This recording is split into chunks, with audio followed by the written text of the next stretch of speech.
Welcome po mga kakusina. So for today, magluluto po tayo ng bangus sisig. So lagyan lang po natin asin, paminta at a little bit of flour yung ating bangus para hindi po siya tumalsik at meron na po siyang lasa.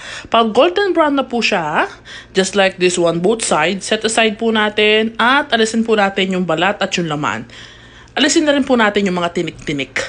So this is how it look like. Maglagay po tayo ng onions. Nasa inyo po kung gaano karami.